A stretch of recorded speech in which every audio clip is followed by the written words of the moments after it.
J'ai surpris ma femme en train de se vanter lors d'un enterrement de vie de jeune fille, j'ai trompé mon mari parce qu'il est tellement ennuyeux, je mérite une vraie passion, pas ces tentatives pathétiques. Elle a ri et ajouté, il est trop stupide pour s'en rendre compte de toute façon. Alors j'ai demandé le divorce et maintenant elle me supplie. Salut Reddit, ça fait un moment que j'ai ça sur le cœur, alors ça fait du bien de enfin le sortir quelque part. J'ai 28 ans, je suis un homme, et j'étais marié à ma femme Nathalie, 29 ans, depuis un peu plus de 2 ans. Avant cela, nous avons été en couple pendant 4 ans, donc cela fait 6 ans de ma vie liée à elle. Et pendant tout ce temps, j'ai essentiellement pris en charge tous les aspects financiers. Je ne dis pas ça dans une posture de mâle dominant ou de pourvoyeur, je veux juste dire que je payais tout, le loyer, c'était moi, les courses, moi, les factures, la voiture, les forfaits téléphoniques, les abonnements aux plateformes de streaming, la nourriture du chien, tout était à ma charge. Nathalie a un diplôme en psychologie, mais elle ne l'a jamais vraiment utilisé. Elle a travaillé dans une garderie pendant environ 3 mois juste après l'université, puis elle a enchaîné différents petits boulots comme réceptionniste ou tutrice en freelance, mais rien n'a jamais vraiment duré. Chaque fois que je parlais de projets à long terme comme construire une carrière, elle disait qu'elle était encore en train de se chercher.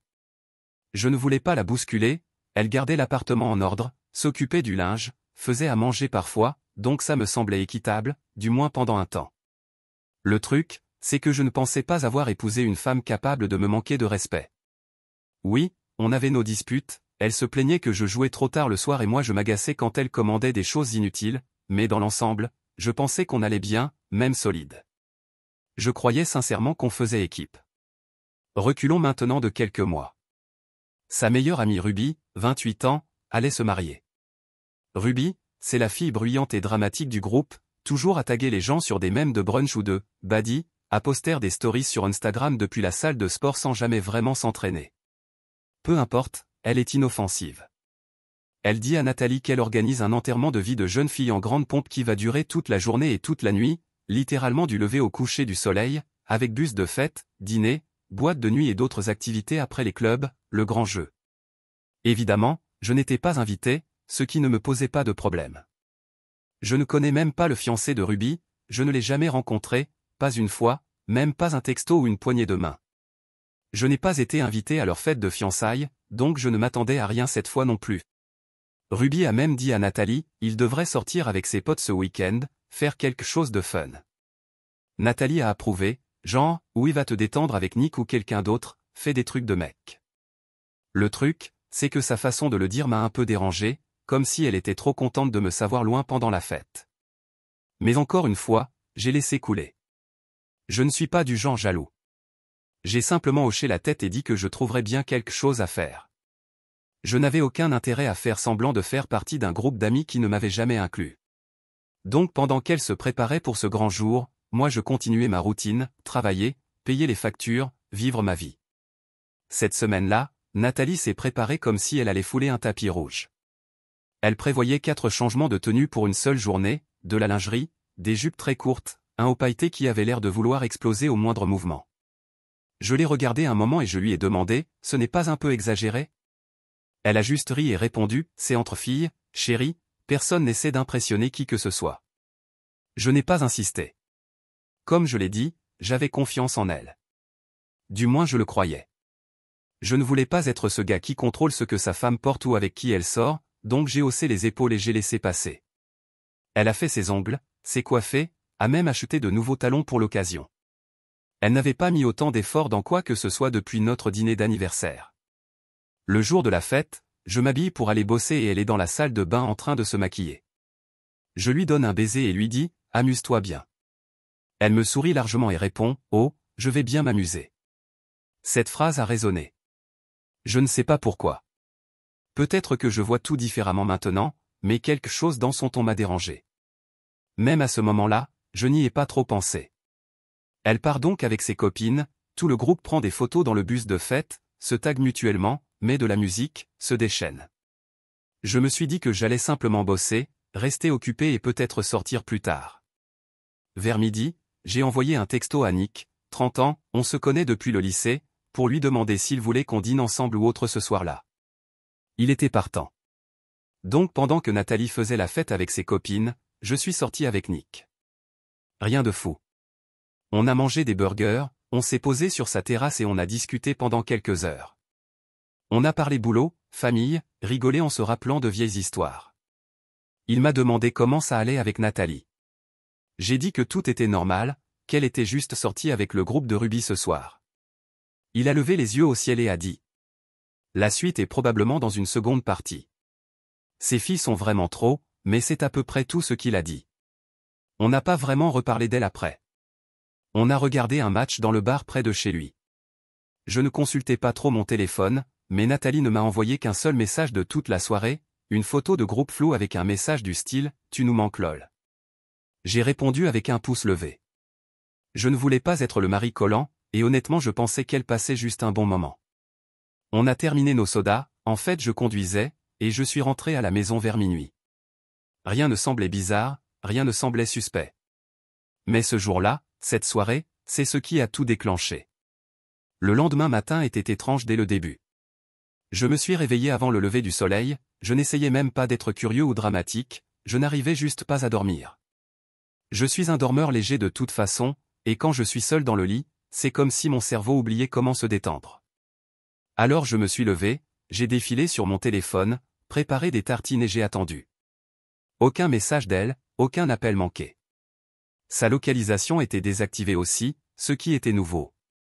Elle la laisse habituellement activée pour qu'on puisse vérifier où est l'autre quand on sort. Je ne me suis pas trop inquiété, j'ai supposé que son téléphone était peut-être mort ou quelque chose comme ça. Vers 6 heures, la porte d'entrée a grincé en s'ouvrant. J'étais dans la cuisine. Elle est entrée et je te jure, on aurait dit qu'elle venait de traverser une tornade. Ses chaussures à la main, les cheveux dans tous les sens, sa robe à moitié fermée, les faux cils à peine accrochés, les paillettes sur ses bras avaient l'air d'avoir survécu à 3 combats de catch. Sans mentir, si tu m'avais dit qu'elle avait dormi dans une haie, je t'aurais cru. Elle a marmonné quelque chose qui ressemblait à un « salut » et a filé droit au lit. Même pas un bonjour, pas de baiser, pas de « tu m'as manqué », juste tout laisser tomber et s'est écroulé la tête la première sur le matelas. Je suis resté là dans le couloir, une tartine à la main, à la regarder en me disant « hein ». Encore une fois, je ne voulais pas être ce mec-là. Je n'allais pas l'accuser de quoi que ce soit d'emblée. Je me suis juste dit qu'elle avait fait la fête à fond, les filles deviennent folles pour ce genre d'événement, peu importe. Mais quelque chose dans son visage avait l'air, je ne sais pas, vide. Comme si elle n'était pas juste fatiguée, mais émotionnellement vidée. Elle a dormi quasiment toute la journée. Je ne l'ai pas dérangée, j'ai joué un peu, plié du linge, traîné. Quand elle s'est enfin réveillée vers 14 heures, elle a émergé de la chambre en titubant comme un zombie. J'avais déjà lancé la cafetière, elle avait l'air d'avoir besoin d'un litre entier. Ses yeux étaient injectés de sang, et elle se tenait la tête comme si elle allait tomber. Je lui ai servi une tasse, je l'ai posée sur la table et j'ai dit « bonjour ». Elle m'a lancé un demi-sourire étrange et a dit « PFFF, je me sens comme si j'étais morte ». J'ai ri et dit « nuit de folie ». Elle a lentement hoché la tête et s'est assise. Je lui ai préparé des œufs et du pain grillé. Elle y a à peine touché. Je me suis assis en face d'elle et j'ai attendu qu'elle parle. Elle a fini par dire que c'était amusant, vraiment déjanté. Ruby avait loué une espèce de limousine géante avec des lumières et des enceintes. Elles sont allées dans genre 4 endroits différents, elle avait perdu la notion du temps après minuit. J'ai juste hoché la tête en continuant de siroter mon café. Puis j'ai demandé, quand tu dis déjanté, on parle de quoi exactement? Elle a marqué une pause, une toute petite, mais assez longue. Ses yeux ont regardé sur le côté, comme si elle réfléchissait beaucoup trop à une question pourtant simple. Puis elle a souri vite et dit, tu sais comment est Ruby, elle fait toujours tout à fond, tu la connais. Je n'ai rien dit, j'ai juste levé un sourcil et dit, MMH. L'ambiance était bizarre, comme si elle essayait de rester décontractée, mais son énergie était tendue, comme si elle récitait quelque chose dans sa tête. Pour situer un peu, on est ensemble depuis assez longtemps pour que je reconnaisse sa tête de menteuse. Ce n'est pas flagrant, mais c'est là, un petit décalage dans sa voix, une tendance à trop expliquer ou à rester vague, mais en essayant de vite changer de sujet. Elle faisait tout ça. Après le brunch, les heures ont passé, et elle commençait à ressembler un peu plus à un être humain. J'ai relancé le sujet. Alors, un truc fou s'est passé hier soir, ou c'était juste la routine dans ses cocktails? Elle a ri trop fort. Oh mon Dieu, non, rien de fou, juste Ruby qui exagère comme d'habitude. Elle nous a fait faire des shots dans chaque club. Je suis surprise d'être rentrée entière. D'accord. Mais un truc me dérangeait toujours. Je me souvenais qu'elle n'avait presque pas envoyé de message dans la nuit, juste ce selfie de groupe flou avec une légende à peine lisible. En temps normal, elle bombarde les stories ou m'envoie des mises à jour genre « Cette fille est complètement bourrée MDR » ou « Ces cocktails sont dégueux ». Cette nuit-là, silence. Plus tard, elle s'est encore endormie sur le canapé. Moi, j'étais là, le téléphone à la main, à fixer le mur en pensant. Ce n'était pas de la jalousie, ni de la paranoïa, c'était juste de l'instinct. Quelque chose dans tout ça ne collait pas. Elle était revenue physiquement, oui, mais quelque chose en elle n'était pas rentré. Et ce n'est pas comme si je m'attendais à ce qu'elle se comporte comme une nonne à un enterrement de vie de jeune fille. Je comprends, va danser, crie sur un DJ, fais ce que tu veux. Mais son apparence, son comportement, c'était plus qu'une simple gueule de bois. Ce soir-là, on n'a même pas parlé. Elle est allée se coucher tôt, et moi je suis resté debout à regarder YouTube en essayant de faire taire ce mauvais pressentiment qui me rongeait depuis qu'elle avait franchi la porte. Nick m'a envoyé un message vers minuit, juste « Yo, alors, sa soirée à elle, c'était comment ?» J'ai répondu qu'elle était rentrée chez nous en ayant l'air d'avoir été traînée sur un parking, et qu'elle agissait toujours bizarrement. Il n'a pas dit grand-chose d'autre, juste un emoji en forme d'yeux écarquillés. Le lendemain, elle semblait à peu près normale de nouveau. Elle a pris une douche, s'est préparé un smoothie, a même proposé qu'on fasse les courses ensemble. Mais même là, il y avait cette distance étrange dans son regard, comme si elle jouait à être une épouse parfaite. Je ne savais pas si j'imaginais les choses ou si quelque chose avait réellement changé. J'ai essayé de passer à autre chose, vraiment. Je me suis dit que j'exagérais peut-être, que j'étais juste un peu insécure parce que je n'avais pas été à la fête.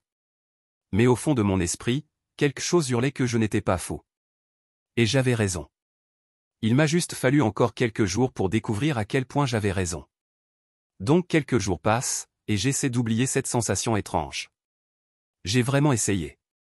Je me disais que je me faisais des films, qu'elle était juste fatiguée ou qu'elle se remettait encore d'une soirée intense. Ça arrive, non? C'est ce que je ne cessais de me répéter. Mais la vérité, c'est que même quand je n'essayais pas d'y penser, c'était là, une énergie bizarre qui planait entre nous. Comme si elle était là physiquement, mais pas vraiment présente, si ça a du sens. Elle n'était plus aussi affectueuse, et ça, c'était nouveau. D'habitude, elle se blottissait contre moi quand on regardait la télé, posait ses jambes sur mes genoux, ou m'embrassait l'épaule pendant que je cuisinais. Mais maintenant, elle s'asseyait à l'autre bout du canapé, toujours sur son téléphone, toujours en train de sourire devant son écran. Elle tapait un message, verrouillait l'écran, puis le déverrouillait à nouveau. Elle ne faisait pas ça avant. Pourtant, j'ai essayé de ne pas sombrer dans la parano. Ce n'est pas dans ma nature. J'ai toujours pensé que les mecs qui criaient tout de suite à l'infidélité étaient juste insécures ou projetaient leurs propres erreurs. Mais maintenant, je comprends. Parfois, le changement est si évident, pas dans les mots, mais dans l'ambiance. Bref, on arrive au jeudi. J'étais censé partir en déplacement professionnel rapide. Rien de gros, juste une demi-journée de formation en dehors de la ville. Notre bureau envoyait 2 personnes sur un autre site pour une présentation, et je devais partir tôt le matin et revenir pour le dîner. Sac prêt, itinéraire imprimé, tout était calé. Puis, à la dernière minute, annulation. Un problème d'organisation à l'échelle de l'entreprise. Pas un drame. Mais j'étais déjà mentalement préparé à être absent toute la journée. J'étais un peu agacé. Je n'avais même pas encore prévenu Nathalie que je ne partais plus. Je me suis dit que j'allais simplement la surprendre en rentrant plus tôt. Quand j'entre, la maison est silencieuse. Il est environ midi. Je me dis qu'elle doit probablement faire une sieste ou être sur son ordinateur portable. Je ferme la porte très doucement, enlève mes chaussures et me dirige vers le couloir. C'est là que j'entends sa voix. Elle est dans la chambre, la porte entr'ouverte. Elle est au téléphone, et ça ne ressemblait pas à une conversation avec une de ses copines. Le ton était différent. Elle dit, « Je sais, mais je me sens quand même mal à propos de ça. » Pause. Puis, je veux dire, oui, techniquement c'était juste cette nuit-là, mais quand même, je ne l'avais pas prévu. C'est arrivé comme ça. Je ne savais même pas qu'il allait être là. Une autre pause. Mon cœur battait tellement fort que je pouvais l'entendre. J'essayais de me dire que peut-être elle parlait d'autre chose. Que peut-être je réagissais trop fort. Peut-être qu'elle racontait un drame lié à Ruby ou une bêtise de la soirée. Puis elle l'a dit. Ce n'est pas comme si je le regrettais, mais ça me revient tout le temps en tête, tu vois. On dansait, puis il m'a embrassé, et la seconde d'après, on s'embrassait à fond dans les toilettes. Une chose en a entraîné une autre, mes genoux ont lâché direct. Elle a continué, comme si de rien n'était. C'était rapide, je me souviens à peine de certains moments. J'étais tellement bourré, à peine fonctionnel. Ruby m'encourageait et je me suis dit, merde, YOLO. Et puis elle a ajouté, et la suite, tu vois quoi? Elle a ri. Ce rire. Je n'oublierai jamais ce rire. Elle ne pleurait pas. Elle n'était pas honteuse. Elle rigolait, gloussait, comme si elle venait de se souvenir d'une vieille blague d'université. Elle a dit, et le pire, c'est qu'il est parti avant même qu'on quitte la boîte. Pas d'au revoir, rien. Trop débile. Je n'ai même pas son numéro. C'était littéralement un coup vite fait et terminé. Je me suis éloigné du couloir comme si je venais de voir un fantôme. J'avais envie de faire irruption, d'ouvrir la porte en hurlant, de jeter son téléphone contre le mur. Mais au lieu de ça, je suis entré dans la salle de bain, au bout du couloir, et j'ai verrouillé la porte. Je suis resté là une seconde, à fixer le miroir comme s'il allait me donner une réponse. Qu'est-ce qui venait de se passer? Est-ce que j'avais vraiment entendu ça? Est-ce que j'exagérais dans ma tête? Est-ce que j'avais mal compris? Mais non. Il n'y avait aucun malentendu. Elle l'avait dit clairement. Elle m'avait trompé. Directement. J'ai éclaboussé un peu d'eau sur mon visage, me suis assis sur la cuvette, tout habillé, et j'ai juste fixé le mur pendant environ 10 minutes. Je n'ai pas pleuré. Je n'ai rien cassé.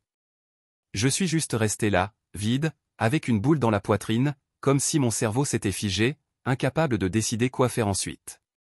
Quand je suis enfin sorti, elle était encore au téléphone, encore en train de rire, encore en train de raconter à la personne à l'autre bout du fil cette nuit-là comme si c'était une anecdote drôle. J'ai attrapé mes clés, je suis sorti par la porte d'entrée, je suis monté dans ma voiture, et j'ai roulé. Je n'avais aucune idée d'où j'allais. Alors j'ai envoyé un texto à Nick, mec. Je pense qu'elle m'a trompé, et j'écris à Nick. Il m'a répondu, quoi?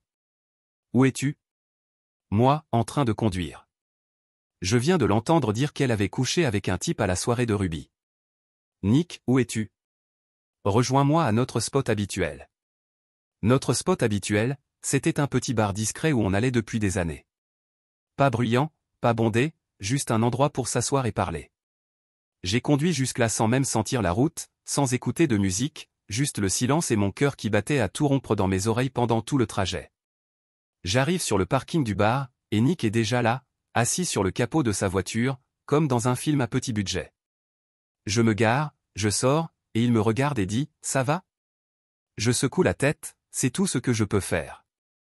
On entre, on prend une banquette tout au fond. Je commande un burger et un soda, Nick prend la même chose. Il me laisse quelques minutes avant de dire quoi que ce soit. Je pense qu'il voyait sur mon visage que je n'étais pas prêt à parler tout de suite. Finalement, je commence à tout lui raconter, mot pour mot. Comment elle a dit qu'elle avait couché avec un mec à la fête, comment elle en riait, à quel point c'était banal pour elle, comme une blague. Nick s'appuie en arrière et soupire, mec, je déteste avoir eu raison. Je cligne des yeux, quoi?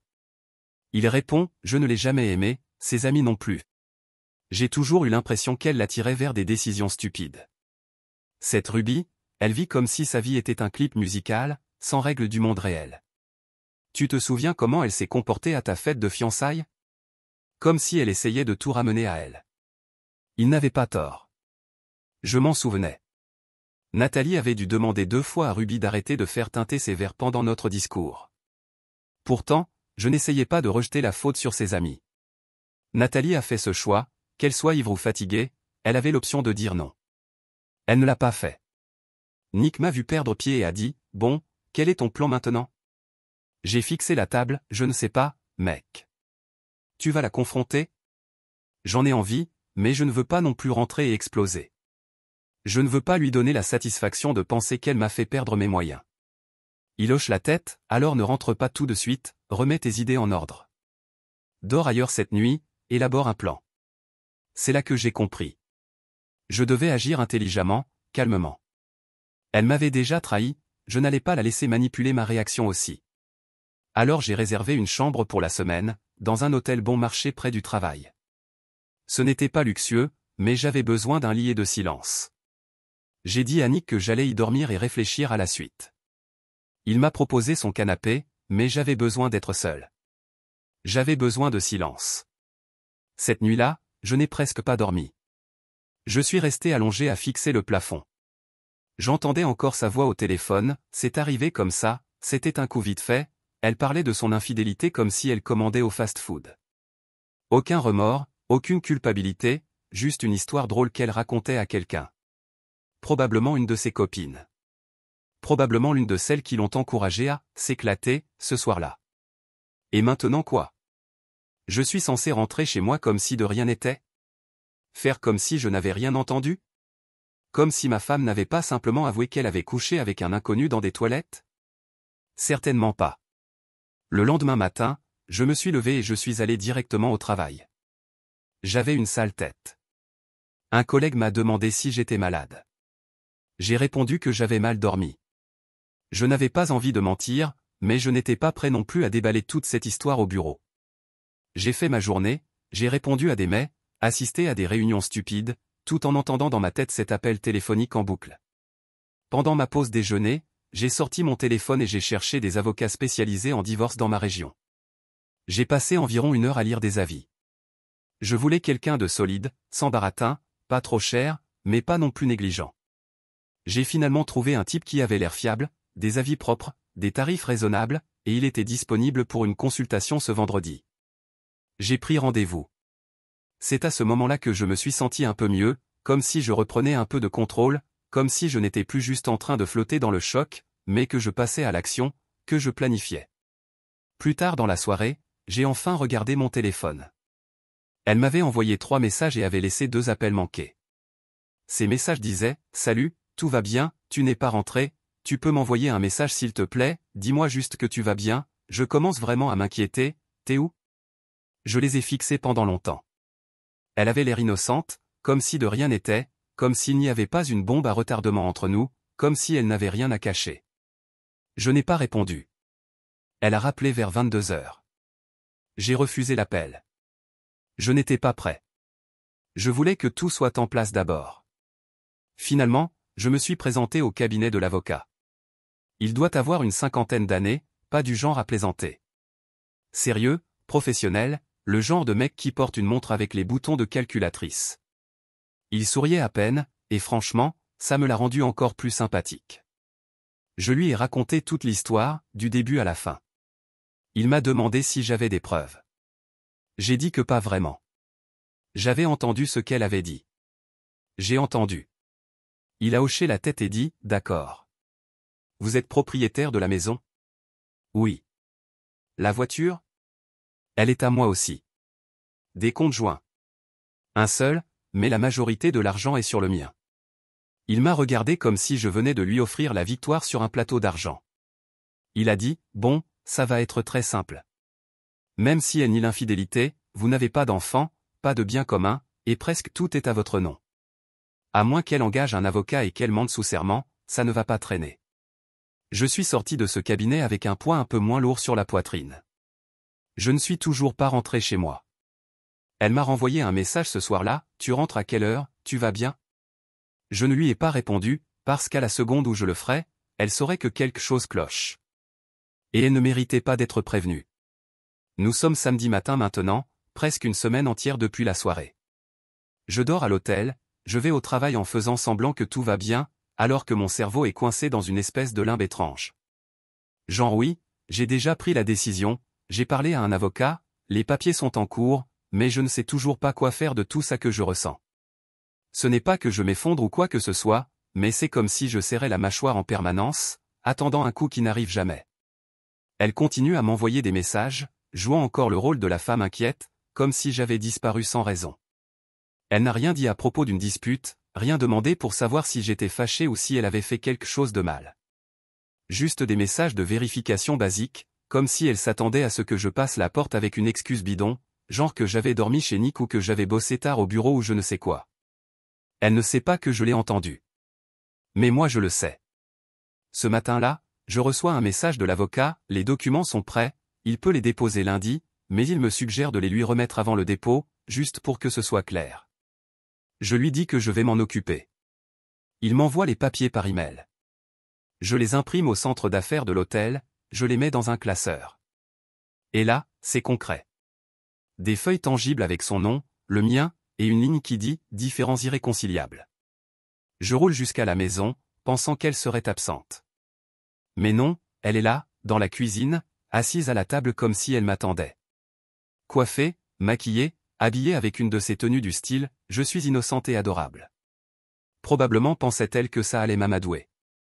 Elle se lève en me voyant entrer, « Oh mon Dieu, où étais-tu ? Tu as juste disparu. » Je pose le classeur sur le comptoir. Elle ne l'ouvre pas tout de suite. Elle le regarde comme si c'était une blague. C'est quoi ça? Les papiers du divorce. Sa bouche s'ouvre, tu plaisantes? Je secoue la tête, non. Elle me fixe, essayant de voir si je bluffe. Attends, tu me divorces vraiment? Tu as disparu pendant des jours et tu reviens avec ça.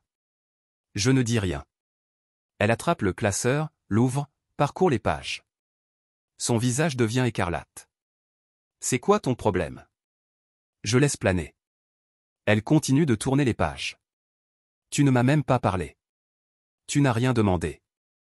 Tu as juste disparu, et maintenant ça? Je t'ai entendu, Nathalie. Là, elle se fige. Ne cligne même pas des yeux. Je suis rentré jeudi, le voyage a été annulé. Tu étais au téléphone, en train de raconter comment tu avais couché avec un mec. Que c'était à la fête de Ruby. Que c'était un coup vite fait. Silence. Elle se lèche les lèvres, hésite, puis tente, non, tu as sorti ça de son contexte. Contexte? Je hausse un sourcil. Tu as dit que tu dansais, qu'il t'a embrassé, puis que vous étiez dans les toilettes, et qu'ensuite une chose en a entraîné une autre. Ce n'est pas un contexte. C'est un aveu. Elle panique. Je vois son esprit s'emballer. Ce n'était pas ce que ça semblait être. J'étais saoul, je m'en souviens à peine. Mes amis m'encourageaient. Ruby disait que je devais juste me détendre. Je ne voulais pas que ça arrive. Oui, et c'est bien le problème. Tu ne voulais pas, et c'est quand même arrivé. Elle s'approche de moi, parle-moi, s'il te plaît, ne fais pas ça, ne jette pas tout ça pour une erreur. Une erreur? Oui. J'ai fait une erreur. Et tu vas ruiner tout notre mariage pour une seule nuit. Non, Nathalie. C'est toi qui l'as ruiné. Moi, je ne fais que conclure. Son visage se tord comme si je venais de la gifler. Elle essaie encore, tu dramatises. Tu n'as même rien vu. Tu as entendu la moitié d'un appel. Stop. Arrête. Je ne vais pas jouer à ce jeu où tu me mens en face alors que je t'ai entendu de mes propres oreilles. Elle recule, bras croisés. Alors c'est fini? Tu abandonnes? Oui. C'est fini. Elle se met à pleurer. Des sanglots théâtraux. Comme dans une série ado pendant une scène de rupture. Je ne voulais pas que ça arrive. Je ne me souviens même pas de son nom. J'étais tellement défoncé, ça ne voulait rien dire. C'est arrivé quand même. Tu ne peux pas juste me jeter comme une ordure. Je soupire. C'est toi qui as jeté le mariage à la poubelle quand tu as ouvert la porte de ses toilettes. Moi, je fais juste le ménage. Elle tressaille comme si je venais de lui enfoncer un poing dans l'estomac. Honnêtement, je ne ressens même pas de culpabilité. Je suis censé aller où, demande-t-elle. Je m'en fiche. Chez une amie. Chez Ruby. Peu importe. Je ne veux pas de toi ici. Elle va dans la chambre. J'entends les tiroirs, les fermetures éclairent. Elle tape des pieds. Au bout d'environ 20 minutes, elle ressort avec un sac de sport et un tote bag plein de vêtements. Elle ne me regarde pas. Ne dit rien. Elle passe devant moi, claque la porte et s'en va en voiture. Je m'assois sur le canapé. Silence. Je ne pleure pas. Je ne crie pas. Je me sens juste calme. Plus tard ce jour-là, elle m'envoie un message, je dors chez Maya pour l'instant. Cool. Je m'en fous. Les jours suivants sont calmes. L'avocat dépose les papiers. Elle reçoit sa copie, officiellement remise. Ce n'est pas encore final sur le plan légal, mais tout avance vite. Tout est à mon nom, maison, voiture, compte. Nous n'avons pas d'enfants, donc c'est simple. Je recommence à me sentir normal. Je mange, je dors, je regarde la télé sans décrocher mentalement. J'ai même recommencé à aller à la salle de sport, ce que je n'avais pas fait depuis environ 1 an. Mais ensuite, les messages ont commencé à arriver, de sa famille, de la mienne. Des gens qui demandent ce qui s'est passé. Pourquoi j'étais parti? Pourquoi le divorce? D'un coup, apparemment, elle raconte à tout le monde que j'ai juste disparu pendant 2 jours et que je suis revenu avec des papiers de divorce comme un malade mental. Donc ouais, il est temps de corriger ça rapidement. Ça commence avec un appel de ma tante, puis un texto de mon cousin, puis ma mère, l'un après l'autre, tous posant la même question, que s'est-il passé? Nathalie dit que tu es juste parti sans prévenir, qu'elle pleure, que tu l'as abandonnée. Je suis assis dans ma voiture, mangeant un truc à emporter, lisant ces messages comme si j'étais dans la 4e dimension. Je n'ai même rien posté en ligne. Je n'ai rien dit à personne, à part Annick. Mais d'une manière ou d'une autre, tout le monde agit comme si je m'étais levé un matin en décidant de détruire mon mariage juste pour le plaisir. Il s'avère que Nathalie elle adore à gérer les relations publiques comme si elle était une politicienne. Elle a raconté à sa famille, et à une partie de la mienne, que j'avais fermé la porte émotionnellement, que je l'avais ghosté sans raison, puis que j'avais demandé le divorce sans expliquer quoi que ce soit. Aucune mention de la soirée. Aucune mention de l'infidélité. Aucune mention de Ryan, le gars avec qui elle a couché dans les toilettes comme si c'était une scène d'une comédie romantique interdite aux moins de 18 ans. Je n'étais même pas en colère au début. J'étais juste fatigué. Fatigué d'être celui qui doit toujours nettoyer ses conneries. J'ai ignoré les appels pendant quelques heures, je n'ai rien dit. Puis j'ai finalement répondu à ma mère, et elle était déjà en mode furie. Pourquoi tu as disparu comme ça? Qu'est-ce qui se passe? Alors je lui ai dit. Je lui ai dit que j'avais entendu Nathalie parler au téléphone, dire qu'elle m'avait trompé à l'enterrement de vie de jeune fille. Qu'elle avait couché avec un type au hasard. Qu'elle en avait ri. Qu'elle avait dit que c'était un coup vite fait. Je lui ai tout raconté. Et ma mère, elle n'a pas hésité une seconde. Elle m'a dit, je te crois. Ces 3 mots, c'est la première fois que je ne me suis pas senti seul depuis que tout ça avait commencé. Elle était furieuse maintenant, en mode maman à 100%. Elle a dit, t'inquiète pas, je vais passer quelques coups de fil. Et je savais exactement ce que ça voulait dire. En moins d'1 heure, mon oncle m'a envoyé un texto, pourquoi elle mentirait à tout le monde? Mon grand frère m'a envoyé un message privé, elle t'a trompé, mec. Ma famille, de mon côté, était verrouillée. Affaire classée. Mais du côté de Nathalie, pas vraiment. Sa sœur m'a appelé. Elle a commencé calmement, de manière faussement posée, puis elle a dit, écoute, peu importe ce que tu crois avoir entendu, Nathalie n'est pas ce genre de personne. Elle traversait une période difficile. Tu as probablement mal compris. Je l'ai coupé, je n'ai rien mal compris. J'ai tout entendu, de sa bouche. Elle a dit, elle raconte que tu es parti sans parler. Moi, je suis parti parce qu'elle m'a trompé, pas parce que j'étais émotionnellement submergé. Elle dit que tu étais instable, que tu étais distant depuis des mois. Cool, donc maintenant je suis aussi instable. C'est bon, j'ai raccroché. Assez de conneries. Si elle veut jouer sale, très bien. J'allais répondre avec des faits. Je l'ai appelée. Elle a répondu vite, allô? Pourquoi tu mens à tout le monde, ai-je demandé directement. De quoi tu parles? Ne fais pas l'innocente. Tu racontes aux gens que j'ai disparu, que je t'ai quitté sans raison. Je n'ai pas dit ça comme ça. Tu fais croire aux gens que j'ai pété un plomb, que j'ai pris un sac et que je suis parti sans rien dire. Eh bien, c'est un peu comme ça que je l'ai vécu, d'accord? Ah oui? Même après que je t'ai donné les papiers du divorce? Même après t'avoir dit que je t'avais entendu au téléphone? Elle marque une pause. Je ne sais pas ce que tu penses avoir entendu. J'ai tout entendu. Tu as dit que tu avais couché avec quelqu'un à l'enterrement de vie de jeune fille. Que ce n'était pas grave. Que tes amis t'encourageaient. Que c'est arrivé comme ça. Et tu en as ri. Tu ne semblais même pas désolé. Une autre pause. Plus longue. Elle soupire, ça ne devait pas aller aussi loin. Je ne voulais pas que ça arrive. C'est arrivé, voilà tout. Je ne l'ai pas cherché. C'était juste une nuit stupide. J'étais bourré. Il était là. Et moi, ouais. J'ai déconné. Je sais. Et au lieu d'assumer, tu as préféré raconter aux gens que je t'avais abandonné? Je ne voulais pas que tout le monde pense que j'étais une horrible personne. J'ai paniqué. Tout le monde posait des questions et je ne savais pas quoi dire. Au fait, je lui dis, j'ai enregistré tout cet appel. Quoi? Sa voix monte d'un ton. Oui. J'ai tout enregistré de ce que tu viens de dire. Elle s'énerve, tu n'as pas le droit de m'enregistrer sans me prévenir. Si, j'en ai le droit. Et je l'ai fait. Ne t'inquiète pas, je vais m'assurer que tous ceux à qui tu as menti entendent la vérité eux-mêmes, clique. Je raccroche. J'enregistre l'appel. 5 minutes plus tard, je l'exporte en MP3 et je l'envoie par email à chaque membre de la famille qui m'a contacté. Objet du message, pour que ce soit clair. Aucun texte, aucune explication. Juste l'audio. Je reçois des réponses dans l'heure. Son cousin, putain. Ma belle-sœur, elle a vraiment dit tout ça.